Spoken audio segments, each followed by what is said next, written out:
उद्धव ठाकरे मध्यरात्री मुख्यमंत्र्यांना वर्षा निवासस्थानी भेटल्याच्या बातम्या. आंबेडकरांनी स्थापन केलेल्या प्रबुद्ध भारत या मीडिया हाऊसच्या ट्विटनंतर राजकीय वर्तुळात खळबळ. उद्धव ठाकरेंसोबत भेटीबाबतचं वृत्त खोटं. आम्हाला लपून छपून भेटण्याची आवश्यकता नाही. मुख्यमंत्री फडणवीसांकडून स्पष्ट. तर खोट्या बातम्या पसरवणाऱ्या हँडल्सना नोटीस पाठवणार असल्याचा इशारा. चर्चेबाबत उद्धव ठाकरे आणि देवेंद्र फडणवीसच सांगू शकतील. वर्षा निवासस्थानावरील बैठकीच्या प्रश्नावर संजय राऊतांचा थेट बोलण्यास नकार.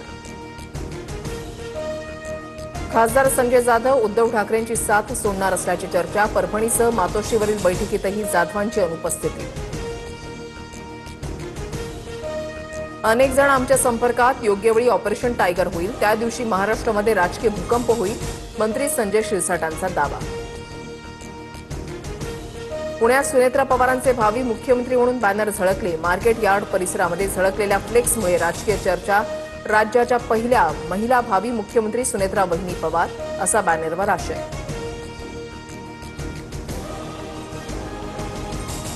छत्रपती शिवाजी महाराज युद्ध करताना थकले. शिवरायांनी मुकुट उतरवून रामदास स्वामींकडे राज्य सोपवण्याची इच्छा व्यक्त केली होती. बागेश्वर बाबाचा दावा. महापुरुषांबाबत लोककथा तयार होतात. इतिहासामध्ये असा कुठलाही दाखला नाही. बागेश्वर बाबाच्या छत्रपती शिवरायांबाबतच्या दाव्यानंतर मुख्यमंत्री फडणवीसांचं भाष्य.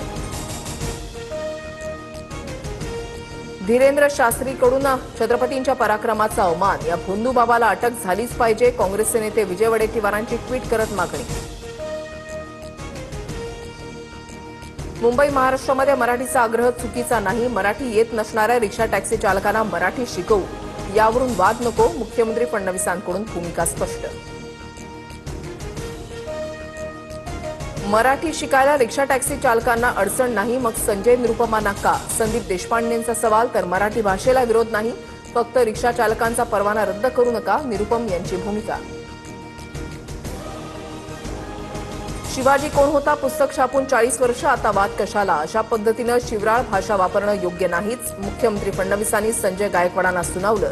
तर गायकवाडांना समज दिली आणि त्यांनी माफी मागितली. शिंदेंची प्रतिक्रिया. कोल्हापुरातील राजारामपुरी पोलीस ठाण्यामध्ये संजय गायकवाडांच्या विरुद्ध अदखलपात्र गुन्हा दाखल. आंबे कुटुंबियांचा मात्र विरोध. संजय गायकवाडांवर दखलपात्र गुन्हा दाखल करा. प्रशांत आंबेंची मागणी. अत्याचारी भोंदू खरातच्या विरोधात नाशिकमध्ये आणखीन एक गुन्हा दाखल. आई वडिलांच्या मृत्यूचा योग टाळण्यासाठी 8,76,00,000 उकळले. खरातचाच सीए ललित पोफळेची सरकारवाडा पोलिसात तक्रार. पुण्यात मद्यधुंद तरुणानं रस्त्यावर उभी असलेली पीएमपीची बस चालवली. व्हिडिओ समोर. पोलिसांच्या सतर्कतेनं अनर्थ टळला. तरुणाला घेतलं ताब्यात. अमरावतीमध्ये मुलीवर मुलांची वाईट नजर पडू नये म्हणून पालकांचा अजब प्रताप. 16 वर्षीय मुलीला टक्कल करून घरामध्ये बसवलं.